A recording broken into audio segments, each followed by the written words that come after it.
semana passada a gente falou do capítulo 12, né? Da perseguição, agora não uma perseguição de cunho religioso, né? Dali partindo ali dos líderes religiosos, né? Os judeus da época, mas agora uma perseguição que parte de Herodes, né, de como ele persegue ali a igreja. A gente viu que ele percebeu que isso agradava os judeus, então ele persegue, ele mata Tiago à espada, depois ele prende Pedro para matar ele, mas a gente vê ali o milagre ali, né, o livramento que Deus dá para Pedro, enquanto a igreja está ali orando, intercedendo pela vida dele. E a gente vê aí a finalização, né, com a morte de Herodes, e aí a igreja começa a crescer novamente, né, o evangelho começa a se espalhar, e a gente vê também, finaliza, né, com o retorno de Paulo e Barnabé, né, da missão que eles haviam feito para socorrer os irmãos ali por conta de uma profecia que havia sido dada, né, através do Espírito Santo pela vida de Ágabo, de que haveria fome ali. Então, rapidamente, eles correm para socorrer aqueles irmãos, né? Hoje a gente vai falar, resumidamente, aí sobre a primeira viagem missionária e o Grande Concílio, tá? Então, a gente vai começar com uma pequena introdução, falando já da primeira viagem, né? Depois de o Grande Concílio, que vai dar início ali no capítulo 15, e uma conclusão, tá? Lembrando que a gente não tem a intenção aqui de esgotar o assunto, até porque se a gente fosse falar só da primeira viagem, a gente ia levar aí alguns dias, né? Porque a primeira viagem missionária vai do capítulo 13 ao 14, então tem muita coisa para se falar, então a gente vai procurar ser bem sucinto no assunto, né? Eu resumi de uma forma a separar alguns pontos que eu acredito que são interessantes, tá? Para nós. Então, já adiantando para vocês que a gente não tem nem vamos conseguir esgotar todo o assunto aí, tá? Mas eu separei alguns pontos, depois a gente vai discutir um pouquinho, e aquilo que os irmãos tiverem dúvida, né, ou quiserem questionar, a gente pode pontuar depois no final da aula, tá? Começando aí com uma introdução, esse mapa aqui, só para vocês terem uma ideia, tudo isso que está em vermelho era sobre domínio romano da época, tá? Era o Império Romano aí da época. Então, o Império Romano dominava tudo isso que estava em vermelho aqui nesse mapa, né? Então, vai desde lá da Britânia até lá na Arábia do Alta Ponta. Então, toda essa parte vermelha que vocês estão enxergando era domínio romano na época, tá? O que facilitou e muito. Por quê? Né? O evangelho ele cresceu também em função das circunstâncias que permitiu isso, né? O apóstolo Paulo vai dizer, não me recordo agora se era em Gálatas, tá? Mas ele vai dizer que Cristo veio na plenitude dos tempos, tá? E quando a gente entende a plenitude dos tempos, era exatamente as condições da época que favoreceu a expansão do evangelho, favoreceu para que o evangelho fosse expandido. Cristo veio, capacitou esses irmãos, e esse período chamado aí pelo apóstolo Paulo da plenitude dos tempos foi uma facilidade que permitiu que o evangelho se expandisse, né? Permitiu que as missões fossem feitas, né? Apesar de todas as dificuldades da época, né? Eles não tinham toda a tecnologia que a gente tinha, mas o momento que eles estavam vivendo era o melhor momento de todo aquele período. Por quê? Quando a gente pensa em missões, né, a gente tem que pensar também nas circunstâncias, né, o que está envolvido, né, o país que a gente vai, a localidade que a gente vai, a tecnologia que se tem, né, os recursos necessários. Então, para aquela época, era de fato o melhor momento para que Cristo viesse e para que o evangelho fosse propagado, né? E a gente vê, inclusive, o cuidado de Deus com relação a vir no momento certo, no período certo, tá? A gente tinha boas estradas, a gente tinha comércio, havia uma certa paz entre as cidades, né, entre os países, porque a gente viu que boa parte deles era de domínio romano, né, então não existia dificuldade com relação a isso, porque existia uma coisa chamada Pax Romana, tá? Que era essa paz entre os países ali, né? Até mesmo pelo fato deles serem de colônia romana, né? Tinha um desenvolvimento tão econômico, né? Tudo isso permitia, por exemplo, que o apóstolo Paulo pudesse mandar uma carta, né? A gente não tinha o WhatsApp de hoje, a gente não tinha o e-mail de hoje, né? Que isso facilitaria muito mais, mas permitia que ele pudesse enviar uma carta, permitia que ele pudesse fazer viagem, uma série de coisas que, se fosse talvez num período anterior, se Jesus tivesse voltado, por exemplo, sei lá, 100 anos antes, poderia ser um pouco mais complicado, tá? Então, Cristo veio no momento certo, né, treinou no tempo certo, e isso permitiu que então que o evangelho pudesse se propagar também da maneira certa, né, do jeito mais fácil, vamos dizer assim, tá? Uma das facilidades também foi a cultura grega romana, né? A gente sabe que é, o Alexandre o Grande aí foi muito importante para isso, para essa helenização dos povos, né? Trazer essa cultura grega, né? Permitindo que o grego fosse a língua mais falada da época. Né? Então, para onde eles fossem, eles conseguiriam se comunicar. É como o inglês de hoje, né? Para onde a gente vai hoje, quem fala inglês consegue se comunicar, consegue se virar, porque é a língua mais falada. Né? É uma língua que foi tomada como uma língua, vamos usar aqui o termo comercial, né? Para onde você vai, você consegue negociar e fazer reuniões e ter relações comerciais, ou, enfim, por causa da língua inglesa. Tá? Mas na época a língua grega era essa língua. Então era a língua mais falada, era a língua do cotidiano dele. Contudo, né, mesmo desse jeito, temos possibilidades de expansão então do evangelho, como nós não teríamos em outra ocasião. Porque imagine vocês a dificuldade se não houvesse essa língua onde todos pudessem se comunicar. Né? A gente tem aí uma imensidão de variedade de línguas, mas a gente tem o inglês hoje que nos permite se comunicar para onde a gente vai. Mas imagine se não houvesse essa língua, vamos dizer assim, mundial, né, que se usa no mundo inteiro. Então, na época era a mesma situação. Então, eles tinham essa facilidade, inclusive, de se comunicar por causa da língua grega. Tá? Então, isso é maravilhoso, como a gente vê de fato o cuidado de Deus em vir no momento certo, em preparar eles para que o evangelho fosse propagado no período correto também, né? No momento certo ali, onde tudo era propício para que eles pudessem levar o evangelho, tá? Então, já entrando e falando da primeira viagem missionária, tá? A primeira viagem missionária começa ali de Salamina, Pafos, Perge, ele passa por todas essas cidades, né? Até a Atália, tá? Não é Itália.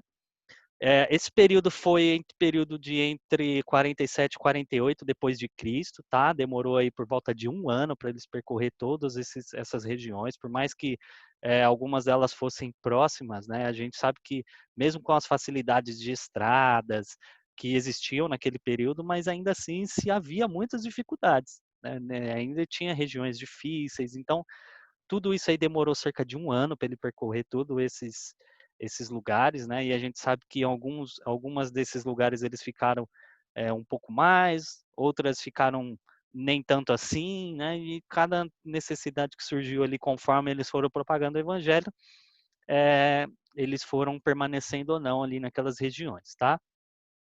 Então a conversão de Paulo a gente falou também, né, sobre ela, né? Ela se deu aí por volta do ano 32 a 35 depois de Cristo, tá? Ela é seguida por uma viagem à Arábia. Isso a gente vê ali na carta aos Gálatas, ele falando sobre isso, possivelmente também para Damasco, tá? E entre 35 e 38 ele tenha visitado Pedro em Jerusalém, ele fala um pouquinho sobre isso, tá? Mas depois ele volta então para a região ali da Cilícia da Síria, onde provavelmente ele ficou por cerca de 10 anos, e aí é da onde a gente presume ali que ele teve um discipulado intensivo com Cristo, onde ele mesmo diz que ele recebe o evangelho que ele propaga, né, do próprio Deus, não foi por homens, né, foi do próprio Senhor Jesus, né, a revelação do ministério dele. Então a gente pressupõe que ele teve ali um discipulado intenso com o Senhor ali, né, onde ele foi rever as escrituras novamente, onde ele viu que de fato o Senhor era o Messias, né? Jesus era o Messias prometido pelas Escrituras, e de que havia ali então um espaço agora reservado para os gentios, né? Os gentios tinham que também adentrar agora essa nova fase da igreja. Então, logo Barnabé vai buscar ele, a gente vê isso ali no finalzinho do capítulo 11, né? Então, Barnabé leva ele para Antioquia da Síria, era uma região ali que virou um polo só não era equiparada a Jerusalém, mas era uma cidade onde o evangelho era muito forte. E a gente vai ver que Antioquia se torna um grande campo de envio missionário. É uma igreja onde vai enviar bastante missionários para propagação do evangelho, tá? Então eles ali estão ensinando os irmãos, estão ali ajudando, né, no crescimento espiritual daqueles irmãos que estão ali firmes ali numa igreja sólida ali em Antioquia, tá? E aí eles estão então nessa demanda ali de ensino e de cuidado ali com esses irmãos. Lucas agora narra para nós, logo no início do capítulo 13, que eles estão ali servindo juntos ao Senhor. Interessante que a palavra servindo ali é a palavra liturgos, tá? Que é a mesma ideia de que os sacerdotes e os levitas serviam ao Senhor no templo no Antigo Testamento, ou seja, eles estavam ali numa espécie de liturgia mesmo, eles estavam orando, eles estavam jejuando, né, que era costume do judeu na época fazer jejuns, eles estavam ali adorando ao Senhor, e é interessante que Lucas relata algumas pessoas que estavam ali nesse serviço, né, que estavam ali adorando juntos, entre eles Barnabé e Saulo, mas também fala para nós um nome de uma pessoa interessante, que é Manaém, que ele faz uma ligação com Herodes. Né? É muito interessante quando você vai ler lá, o texto vai dizer Manaém que tinha sido criado com Herodes. O Herodes o Grande aí, que era avô do Herodes Agripa, né, que a gente viu na aula passada, a gente vê que o evangelho ele alcançou inclusive pessoas que eram ali da linha real, né? Não eram só simplesmente pessoas leigas, né, pessoas pobres, que sim era na sua grande maioria, né, composta de servos, de escravos, né, de pessoas não tão letradas, mas também a gente vê que alcançou pessoas aí, alcançou reis, alcançou pessoas de linhagem real, alcançou pessoas inteligentíssimas, né, pessoas de alto escalão aí. Tá? Então, Lucas faz questão de narrar que Manaém, que vem né, de Manaim aí, do nome hebraico, tá? De ligar ele, né, melhor dizendo, com a linhagem de Herodes, tá? Que era um filho de criação aí de Herodes. O Espírito Santo, então, a gente vê que eles estavam ali orando, servindo ao Senhor, né? E entre eles haviam profetas e mestres, né? Falando aí sobre esses ministérios que já haviam ali no meio da igreja. E é muito interessante que a Bíblia vai dizer que o Espírito Santo, né? Depois que eles estavam orando, jejuando, o próprio Espírito Santo disse para separar então Saulo e Barnabé. Né? Então, eles são separados, né? O que dá a entender é que dentre esses profetas Deus usou, né? O Espírito Santo usou para falar para quem era para separar, separa Barnabé e Saulo, e aí eles são enviados então pelo Espírito, a gente vê que é o Espírito Santo que envia o missionário, né? Eles são enviados então a fazer essa missão aí de Antioquia da Síria, através aí alcançar as demais cidades, né? Uh, a gente vê que eles vão ali propagando o evangelho, né? Os três continuam ali é, pregando o evangelho, trazendo pessoas a Cristo. Os três continuam até a cidade de Pérgia, onde então Marcos aí se separa deles, né? Uma ruptura aí, né? E a narrativa vai dizer que Marcos segue para Jerusalém, porém eles continuam adiante, eles, Paulo e Barnabé, tá? Então a gente vê que Marcos abandona a missão ali. Né? A gente vê que há um abandono da missão de Paulo com relação ali à propagação do evangelho, né? Essa viagem que eles estavam fazendo. E aí eu queria abrir aqui a primeira participação de vocês aí. Por quais motivos vocês acham que Marcos abandonou essa missão? Né? Porque eles estavam indo, eles foram direcionados pelo Espírito Santo, mas no meio do caminho a gente vê que que Marcos, melhor dizendo, abandona a missão. Aí eu queria ouvir de vocês aí, o que vocês acham? Por que Marcos abandona a missão?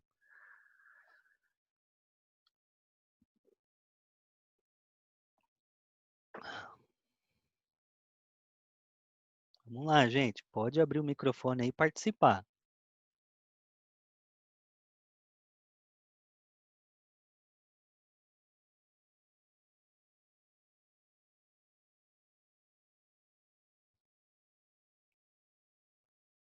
Bom, então eu vou dar seguimento aqui.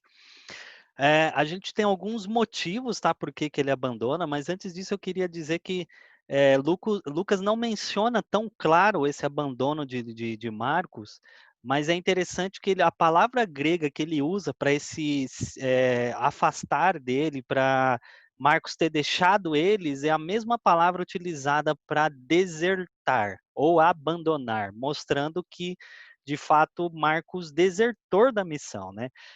Quem já atuou na área militar, né, ou já foi você já serviu o exército, sabe que desertar é algo muito sério, é algo muito, que inclusive pode ser até crime, a pessoa pode ser presa por isso, né, se ela está numa missão e ela abandona essa missão. Então, a gente vê que foi uma atitude, assim, que não foi muito, favorável para Marcos, tanto é que o apóstolo Paulo depois ele não vai querer novamente João Marcos, nas suas missões, tá? A gente sabe que depois disso o apóstolo Paulo vai dizer que ele é muito útil para ele no ministério, né? Eles retomam essa amizade, retomam ali.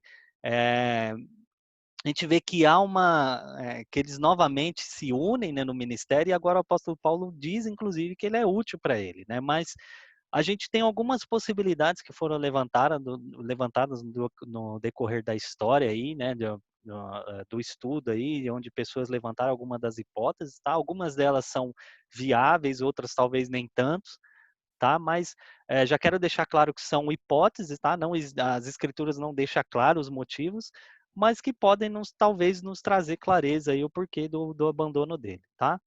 A primeira coisa é que ele estaria com saudade, sentindo falta da sua mãe, sentindo falta da sua casa espaçosa em Jerusalém.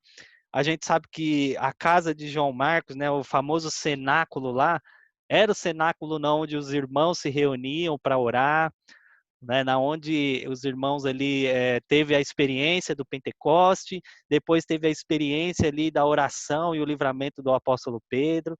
Então, João Marcos ele era um menino de berço de ouro, né? A mãe dele tinha uma condição financeira boa, então pode ser que ele sente saudade disso, né? Do conforto do seu lar. A gente sabe que as viagens, apesar de ter esse favorecimento, como eu já havia dito, de boas estradas, né, para decorrentes da época, mas ainda não eram fáceis. As viagens eram feitas de forma muitas vezes a pé, às vezes a barco, e eles tinham todos os perigos ali, né? Não tinha a comodidade como ele teria se ele tivesse em casa.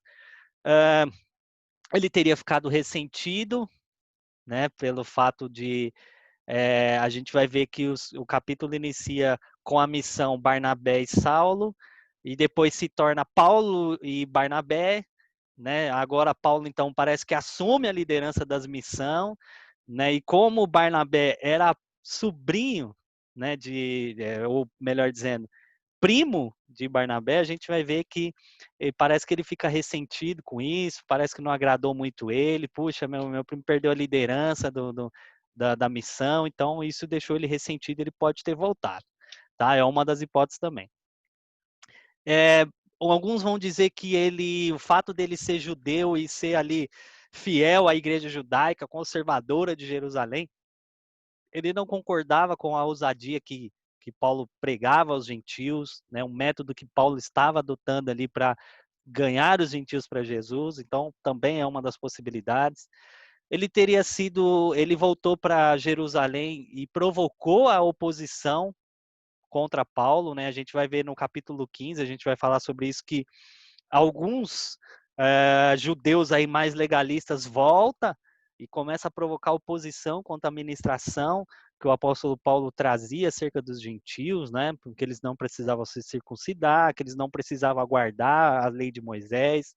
Então a gente vai ver que tem uma oposição com relação a isso. E alguns teólogos vão trazer essa hipótese de que ele pode ser uma dessa oposição. Então ele volta para Jerusalém para se opor com relação a isso. É, talvez aí o fator mais que faz mais sentido era o rigor da viagem que se tinha na época, né?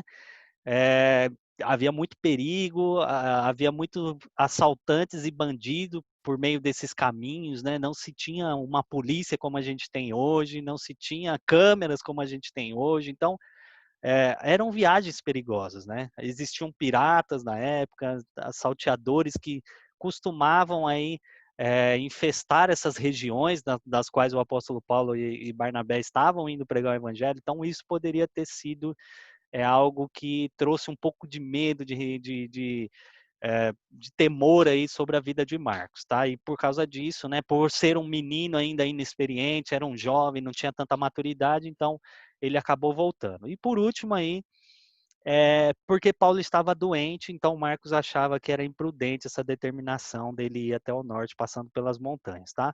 É uma possibilidade também plausível, tá? A gente sabe que através de outras partes da escritura, Paulo sofria de uma doença, essa doença parecia inclusive desfigurar o apóstolo Paulo, a ponto de que ele vai dizer que os Gálatas pudessem ter desprezo por ele, mas a gente vai ver que não é o que acontece, né? Ele vai dizer, inclusive, que os Gálatas, se possível, daria até os próprios olhos ao apóstolo Paulo, demonstrando que havia aí uma desfiguração, né, no apóstolo, uma doença que trazia essa desfiguração, que trazia problemas de visão, inclusive, porque na carta aos Gálatas ele vai dizer que ele escreveu com grandes letras, né, provavelmente ele não enxergava tão bem, então ele tinha que escrever de uma forma que ele pudesse enxergar, não existia oftalmologia como a gente tem hoje, né, não existia óculos como a gente tem hoje, então pode ser que ele achou imprudente, então, por causa dessa doença, que possivelmente aí William Racing vai dizer que era uma malária, tá? Uma malária crônica por causa dos decorrente aí do que ele sentia, né? E porque era muito comum ali as regiões que o apóstolo Paulo andou, eram regiões boa parte alagadiças, era muito comum se pegar malária ali. Então, muito provavelmente o apóstolo Paulo tinha malária, tá? Que além da visão prejudicada, dava a ele fortes dores de cabeça, né? E entre outros sintomas aí que a malária traz, tá? Inclusive, alguns vão dizer que esse era o espinho da carne do apóstolo Paulo, né? Essa enfermidade que desfigurava ele, que debilitava ele, que fazia com que as pessoas sentissem desprezo, nojo, tá? Então, muito provavelmente pode ser esse, inclusive, o espinho da carne, tá? Do apóstolo Paulo. Em todo caso, Paulo e Barnabé continuam a missão não para por causa de João Marcos, né? Eles continuam a viagem em direção à Antioquia da Pisídia, Icônio, Listra, Derbe, de onde eles voltam pelo mesmo caminho, né? Até Antioquia da Pisídia, e de lá então para Dália, Antioquia da Síria, voltando novamente aí para a igreja de partida, de onde eles saíram, né? A igreja que enviou eles, demonstrando aí que a missão ela está muito ligada, né, à igreja, então eles voltam, passam todo o relatório, é muito interessante isso, tá? No meio do caminho a gente vê que em Listra acontece um milagre extraordinário, tá? A cura de um homem aleijado ali, Lucas vai dizer que é desde o nascimento, isto faz então com que a ponto daquela cidade enxergar Paulo e Barnabé como deuses que estavam visitando a terra. E aí a gente fica se perguntando, puxa, por que eles falam isso? Né? Por que eles vão vincular Paulo e Barnabé com deuses que estavam visitando eles? Tá? É interessante que havia uma lenda antiga naquela cidade que dizia que o deus grego Zeus, né, chamado ali de Mercúrio, né, se eu não estiver enganado, ou Plutão, vice-versa, é um dos dois, agora não me lembro bem a ordem, tá? Chama ele de Zeus e de Hermes, né? O Júpiter e Plutão. Agora não me lembro muito bem a ordem, tá? Mas depois a gente pode ver aqui, inclusive, na escritura, tá? Mas o fato é que eles viam uma lenda ali, é Júpiter, eu estou olhando aqui no texto aqui, é Júpiter e Mercúrio, tá? Júpiter e Mercúrio. Júpiter é Zeus, né? E o Mercúrio ali seria o Hermes, tá? Que é um mensageiro de Deus. Então, havia essa antiga lenda ali, o que acontecia? Que eles andavam disfarçados ali pelaquela região, tá? Como humanos.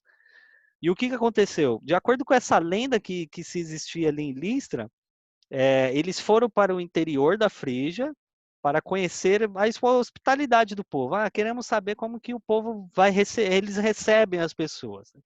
Porém, somente um dos casais recebeu eles bem. E por causa disso, eles recompensam eles, né? A cabana deles foi transformada num templo de colunas de mármore, teto de ouro, né? Eles recebem essa recompensa por causa disso, né? A lenda vai dizer. E as outras pessoas que haviam se recusado a recebê-los tiveram suas casas destruídas. Então, é possível que esses habitantes de Listra, né, tivessem identificado Barnabé e Saulo por causa disso, e Paulo por causa disso, né? Paulo, eles identificam Paulo como Hermes exatamente porque Hermes era o mensageiro de Deus. E a gente vai ver que Paulo sempre toma a frente com relação à pregação da palavra, ao anunciamento da escritura, né? Então, eles fazem esse vínculo de Mercúrio, né, com Paulo exatamente porque Paulo era o mensageiro, né? E Júpiter ali, a Barnabé, porque Barnabé era o Zeus ali, né? Era o Deus que tinha ali o Paulo como seu mensageiro, tá? Então, logo de fato, eles, sabendo dessa lenda, né, que era dita ali, então, quando Paulo faz aquele milagre extraordinário, eles associam a essa visita de Mercúrio e de Júpiter, né, ou melhor dizendo, de Zeus e de Hermes, né, que são os gregos aí, né, os deuses gregos. E aí, então, eles logo já tratam ele com honra, né? Trata Barnabé e Paulo com honra ali, como para que eles pudessem, de alguma forma, evitar a ira divina. Inclusive, o próprio sacerdote ali do templo, né, de Mercúrio ali, de Júpiter, ele traz ali já um sacrifício, né? Ele vai trazer touros, ele vai trazer grinalda, para que ele pudesse sacrificar para eles, mas o apóstolo Paulo ali e Barnabé acaba impedindo eles de fazerem isso, pelo amor de Deus. Eles rasgam as suas vestes, né? Eles falam, não, somos homens como vocês, não façam isso, tá? Mas eles acabam tomando essa atitude exatamente porque eles entendem que era uma visita ali dos deuses e para tentar, de alguma forma, apaziguar essa ira, né, dessa lenda que havia sido se espalhada ali, eles tentam agradar os dois, tá? A gente vê que eles anunciam o evangelho ali e muitas almas ali são convertidas ao Senhor, tá?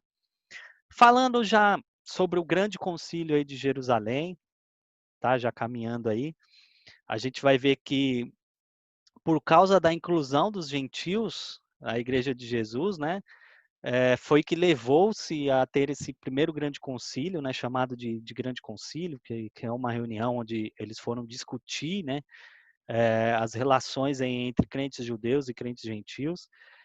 Por quê? Por causa dos judeus legalistas da época, né? Isso gerou uma grande confusão no meio dos irmãos, porque os judeus legalistas afirmavam que os gentios só poderiam ser salvos se eles fizessem a circuncisão, se eles observassem a lei de Moisés, se eles seguissem todas aquelas prescrições alimentícias, né, que existiam na lei, se eles observassem todas as festas, se eles observassem o sábado. Então, eles estavam colocando um empecilho aos gentios, né? Eles estavam colocando uma carga sobre os gentios, e por causa disso estava gerando muita confusão sobre as igrejas, tá? A ponto de o apóstolo Paulo escrever a carta aos Gálatas exatamente por causa disso, né? O apóstolo Paulo, inclusive, vai dizer que ó Gálatas insensato, quem vos fascinou para que vocês estivessem tão depressa se desviando daquilo que eu os ensinei? Vocês começaram por acaso pela circuncisão, ou seja, vocês aceitaram a Jesus por causa da circuncisão? Não. Então, por que agora vocês estão, então, se deixando circuncidar?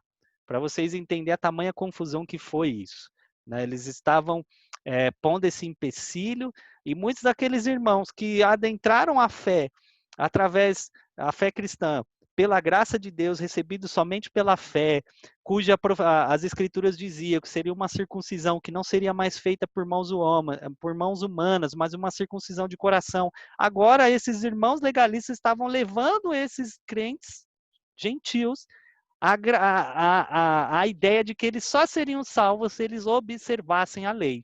Tá? Então, isso era um grande risco para a igreja. Tá? Por isso que houve aí esse grande concílio em Jerusalém, no capítulo 15 de Atos. Essa discussão poderia acabar com a suficiência da fé em Cristo, tá? Por isso que isso era muito sério. Como eu disse para vocês, nós somos salvos pela fé em Jesus Cristo. Cristo é suficiente para nós.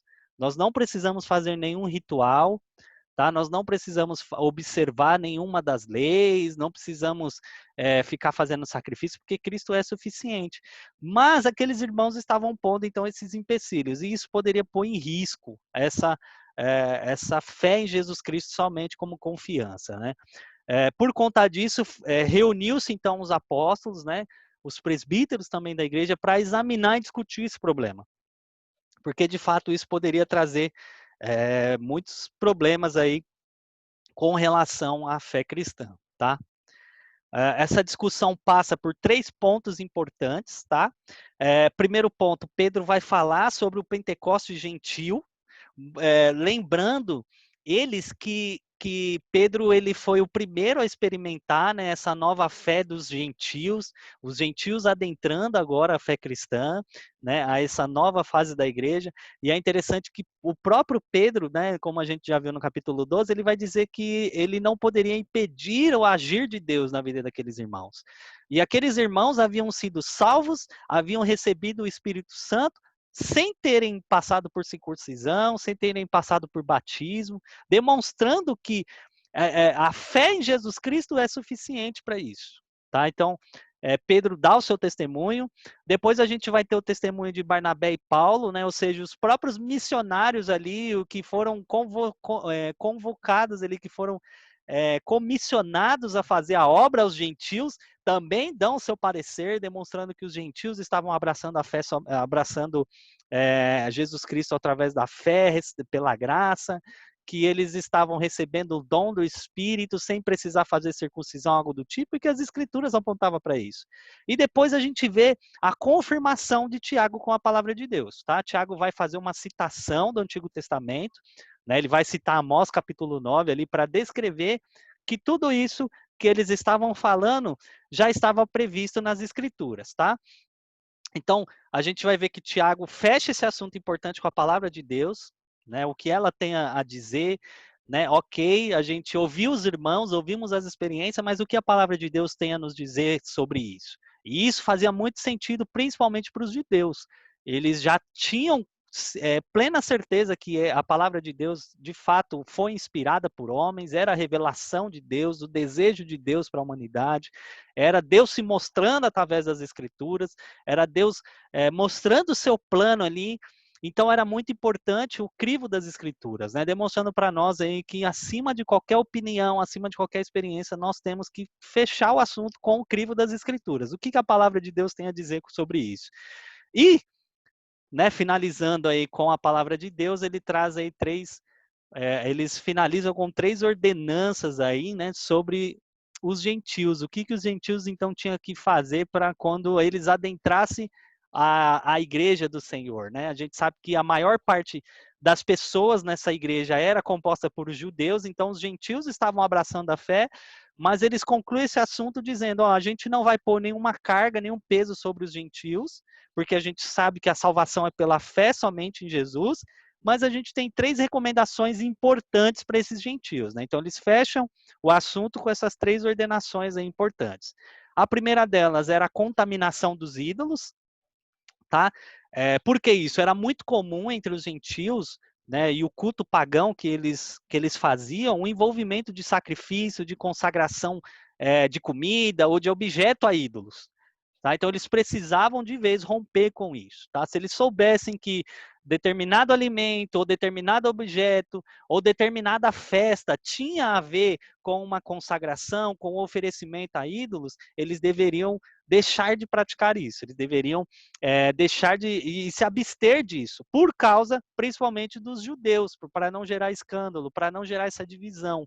Tá? Então, para trazer comunhão, os gentios precisavam se abster dessa contaminação dos ídolos, né? Não que eles estariam fazendo a prática, mas o fato deles comerem, de repente, uma carne sacrificada ou de uma comida oferecida a ídolos, isso poderia gerar um problema para a igreja. Então, eles trazem então essa ordenação que eles deveriam se abster aí da contaminação dos ídolos, tá? Um segundo ponto é as relações sexuais ilícitas, tá? Nesses cultos pagãos também era muito comum eles terem essa parte de prostituição, né, de cultuar esses falsos deuses com o seu corpo. Inclusive, quando a gente vai olhar para a história de Corinto, Corinto tinha templos onde mulheres, né, que eram as sacerdotisas ali, as profetisas, elas costumavam a sair e se prostituir com os homens, né, de uma forma de culto ali, de sexo cultual. Então também era muito comum, inclusive, esses homens que frequentavam esses templos terem amantes, né? Além da sua mulher, eles tinham amantes. Então, era para eles se afastarem disso. Para eles abandonarem essas práticas, romperem de vez com esse tipo de situação, tá? E o terceiro ponto aí, né, uma junção de duas coisas aí, que é a carne sufocada e o sangue, tá? Os judeus não comiam, conforme prescrição do próprio Deus, carne que não fosse ali drenada totalmente o sangue dela. Então, Deus havia prescrevido uma lei de que eles tinham que deixar o sangue escorrer completamente antes de comer uma carne, tá? Então, não adianta só estrangular a carne ou sufocar ali o animal, tinha que, de fato, cortar ele de uma forma que pudesse ser drenado todo o seu sangue, tá? Então, qualquer coisa que envolvesse sangue era abominável aos olhos dos judeus, tá? Então, novamente, por causa da comunhão, né, dos gentios e os judeus ali, trazendo ali uma solução de restauração da comunhão, para acabar de vez com essa confusão, eles também prescrevem que eles abandonem isso, tá? Fazendo com que aqueles irmãos deixassem de praticar essas coisas. Essa decisão foi extremamente importante, né, para restaurar essa comunhão aí entre judeus e gentios. Como eu já disse para vocês, a maior parte da igreja era composta de judeus, tá? Então, tinha que ter essa ordem ali, tinha que ter ser estabelecida essa comunhão novamente, né, por causa dessa confusão que se estava fazendo. Foi tão importante, foi tão boa essa decisão que o próprio Lucas vai narrar ali que pareceu bem ao Espírito Santo e a nós.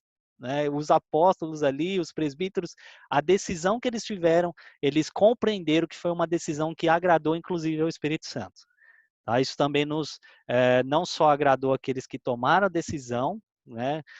A narrativa vai dizer que eles então tomam essa decisão, escrevem cartas, né, com a decisão ali dos apóstolos, da liderança de Jerusalém, e manda isso às igrejas espalhadas, tá? Então a gente vê que isso não só agradou eles que tomaram a decisão, mas também a Bíblia vai dizer que aqueles que leram essas cartas, falando sobre esses pontos, vai dizer que eles também se alegraram sobre essas ordenanças, sobre essa exortação que eles haviam feito aí para os gentios que estavam adentrando a essa nova fase da igreja, tá? Já trazendo aí algumas conclusões aí, né? A gente poderia tirar inúmeras lições, mas eu trouxe algumas, né? A primeira é a manifestação do Espírito Santo na vida de uma igreja que ora. Né, a gente vai ver lá no início do capítulo 13 que a igreja está orando, que a igreja está buscando ao Senhor, e por causa disso o Espírito Santo manifesta na vida daqueles irmãos, né, a ponto de dizer para eles que eles tinham que separar determinadas pessoas para a obra missionária. Tá? Então isso é muito importante. Uma igreja que não ora é uma igreja que ela não vive tanto os milagres do Senhor, ela não vive tanto a manifestação do Espírito Santo, a liberdade do Espírito Santo, tá? Então, é importantíssimo uma igreja ter uma vida de oração. A gente viu, inclusive, na aula passada, que a vida de oração da igreja levou aí a Deus trazer um grande livramento para a vida de Pedro. Tá? Então, a vida de oração de uma igreja é muito importante. É por isso que uma igreja que não tem ali as irmãs ali do círculo de oração, que não tem aqueles irmãos ali que estão ali pagando preço mesmo pela igreja ali em oração, pela liderança, pela obra missionária, é uma igreja que ela não vive os milagres de Deus, é uma igreja que não vive tanto a manifestação do Espírito Santo quanto ela deveria viver. Tá? Então é imprescindível a vida de oração numa igreja. A gente vê a direção do Espírito Santo na obra missionária, né? É o Espírito Santo que age, que move os corações, que separa os irmãos, que vocaciona os irmãos para a obra missionária. Não é uma escolha meramente humana, tá? Tem aí uma direção do Espírito. E a gente vai ver no decorrer do livro de Atos aí que o Espírito Santo vai movendo a viagem deles, vai direcionando eles, ó, vão por aqui, não vai por ali, E a narrativa de Lucas vai nos dizer em alguns momentos que o próprio Espírito impediu que eles fossem para determinados lugares. Então a gente vê a direção do Espírito Santo, é ele que direciona a obra missionária, é ele que vai dar a estratégia, é ele que vai colocar no coração dos missionários a região, o país, o local, as pessoas. Tá? Então é ele que faz e dá a direção da obra missionária. Um outro ponto importante é a missão associada à igreja local. A gente vai ver que é da igreja de Antioquia da Síria que eles partem, e é de lá e é das missões que eles voltam para essa igreja para prestar conta, para dizer o que Deus estava fazendo através da vida deles. Então, apesar, é, infelizmente, da igreja ter falhado muito com relação a isso, e por conta disso, hoje a gente tem algumas agências missionárias, tá? E aí eu não quero colocar aqui que eu sou contra a agência missionária, mas quando a gente olha para a história da igreja, principalmente a igreja primitiva, que é a igreja de Atos, a gente vai ver que a missão está muito ligada à igreja local. Né? É a igreja local que deve, né, através da oração, através do jejum ali, buscar a direção de Deus, de quem ela vai enviar para o campo missionário. Né? E essa igreja, inclusive, que vai sustentar esses missionários, que vai manter a obra missionária. Então, a gente vê, quando a gente olha para a Bíblia, a igreja local fazendo esse papel, e deve ser o papel da igreja, de direcionar, de estar ativa com a missão. Então, missionário, você tem que estar associado a uma igreja local. Não existe um missionário PJ, né, pessoa jurídica. O missionário ele tem que estar relacionado a uma igreja local, uma igreja que ele vai prestar conta, uma igreja que ele vai ser cuidado, uma igreja que ele vai ser discipulado, ele tem que ter um pastor, ele tem que ter uma liderança sobre a vida dele, tá? Então a gente vê isso é muito importante. Um outro ponto é a contextualização do evangelho, né? Apesar da gente não se atentar aqui às pregações do apóstolo Paulo por conta do tempo, né? Mas a gente vê um apóstolo Paulo aí em suas missões contextualizando muito bem a mensagem do evangelho. E quando eu digo contextualizar, não é trocar a mensagem, mas é trazer sentido e aplicação para o local onde ela está sendo pronunciada. Então, um exemplo, a gente vê um apóstolo Paulo, quando prega para judeus, ele fala muito da lei de Moisés, ele vai citar muito o Antigo Testamento, mas quando a gente vê um apóstolo Paulo pregando aos gentios, ele já traz um outro tipo de abordagem, né? Não adianta ele querer trazer e falar sobre as leis, querer falar sobre os mandamentos, sendo que isso não é comum ao gentio. Mas a gente vê ele pregando Jesus Cristo, independente se ele está usando o Antigo Testamento com o público-alvo judeu ou se ele está pregando para gentios, mas a mensagem central ela não é alterada, é Jesus Cristo do começo ao fim. Tá? Então, a contextualização do evangelho é muito importante. Você precisa entender o local que você está inserido, os costumes, e através disso você incluir o evangelho neles. C.S. Lewis vai dizer uma coisa muito importante de que todos os países onde a gente vê que tem uma religião altamente difundida, né, como, por exemplo, na Índia a gente tem, né, o hinduísmo, né, a gente tem religiões lá onde eles cultuam animais, todas elas elas trazem um certo fundo de verdade e que faz uma ligação a Jesus. Então, cabe ao missionário entender a cultura, entender a associação e apontar isso a Jesus Cristo. A gente vai ver o apóstolo Paulo fazendo isso muito bem em Atos capítulo 17, onde ele chega na cidade de Atenas, ele vê aquele mundaréu de ídolos e ele vê lá um altar ao Deus desconhecido.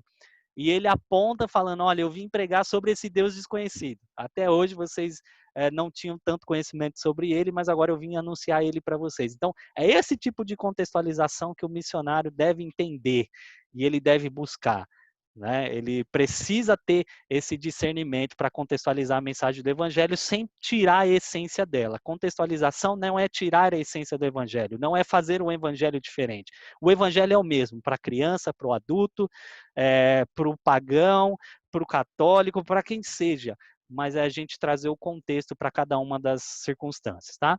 A gente vê que é o Espírito Santo que abre as portas da pregação. Novamente, aí, ele não só direciona, mas é ele que abre as portas, é ele que traz as oportunidades, né, para a pregação do evangelho e prepara os corações, inclusive. A gente vê o cuidado, o zelo, né, e a formação de liderança nas igrejas formadas, tá? Por que que eu estou querendo dizer isso? Porque do mesmo jeito que o apóstolo Paulo passou por essas cidades, ele retornou por elas novamente, né, juntamente com Barnabé, fortalecendo os irmãos, né, tendo cuidado com eles, formando liderança, tá? Tendo todos os cuidados para não só instituir uma igreja ali, fundamos uma igreja aqui. Não, eles tiveram o cuidado de fortalecer aqueles irmãos, de passarem novamente por essas cidades, esses países, fortalecendo eles, orando com eles, né? E o texto vai dizer que depois de oração e jejum, eles instituíram então liderança nessas igrejas, demonstrando que a base da instituição de liderança sempre vai vir através da oração, do jejum, que é o Espírito Santo que vai direcionar as pessoas, tá? Então a gente vê esse cuidado com as igrejas. Assuntos importantes que podem prejudicar a igreja devem ser tratados pela liderança, por isso aí a importância, né, do nosso conselho, né, que a gente tem na nossa igreja, do pastor ali ter pessoas ali que são ali partes importantes da liderança da igreja, porque a gente vê isso muito claro em Atos capítulo 15, né, como a gente abordou aqui agora, sobre esse tema tão importante aí sobre o que eles tinham que fazer com relação à inclusão dos gentios nessa nova fase da igreja, isso poderia prejudicar demais a igreja. Isso poderia trazer problemas doutrinários muito sérios, mas eles ali trataram isso, a liderança tratou isso. E é interessante que não foi uma liderança comum, isso foi, esse problema foi levado a Jerusalém, onde era o centro ali do religioso ali, né? É o centro ali da fé cristã, onde tudo começou, onde estavam ali os apóstolos, onde estava ali Tiago, irmão do Senhor, que era considerado ali coluna da igreja, tá? Então, foi um negócio, um escalão a mais, assim. Eles escalaram o assunto para algo muito importante. Por quê? Porque partindo dali, as outras igrejas seriam tida, né, esse direcionamento, e todas elas teriam que, de comum acordo ali, né, juntamente com a autoridade ali desses irmãos e entendendo ali a mão de Deus sobre a vida deles, né, sobre esse direcionamento, eles tinham que cumprir assim essas exigências com os cristãos gentios que estavam adentrando a igreja, tá? Eles tiveram isso como muito importante. Então, assuntos importantes têm que ser sim de fato levado à igreja, tá? E muitas vezes a gente vai nem saber do que se ocorre muitas vezes na igreja, porque esses assuntos estão sendo tratados pela liderança, né? Pelo nosso conselho, pelo nosso pastor. Então,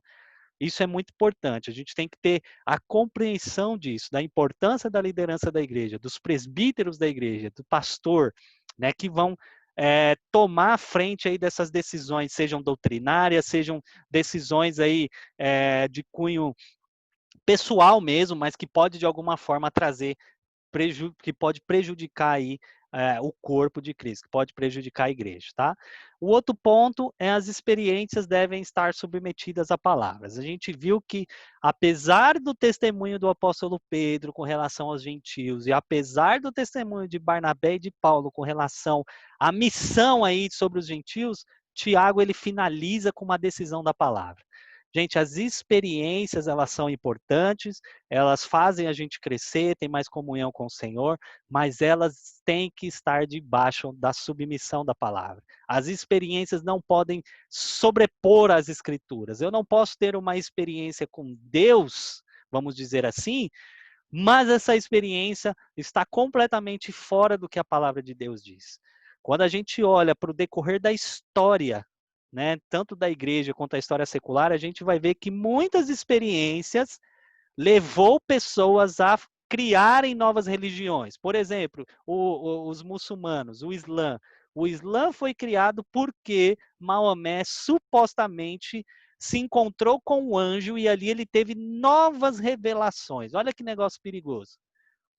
Né? E a gente quase não vê isso hoje em dia, né? Essas novas revelações. Essas novas revelações, elas têm que estar debaixo do crivo da palavra. Ah, mas fulano é usado por Deus, é profeta do Senhor. Tá, mas o que ele falou tem sentido com as escrituras? Se não tem sentido com as escrituras, se a palavra de Deus não aborda isso, a gente rejeita. Não é de Deus. Tá? Então, as nossas experiências, irmãos, devem estar submetidas à palavra de Deus. E é interessante que as experiências que o apóstolo Pedro teve, que Barnabé e Paulo tiveram, eram experiências, a gente sabe muito bem, que foi o próprio Deus que deu para eles, mas foram experiências que encontraram um aparato com as escrituras. Tiago traz ali um desfecho e mostra, ó, de fato, a palavra de Deus nos diz que é assim. Os gentios vão adentrar essa nova fase da igreja. Eles também agora são chamados povos de Deus.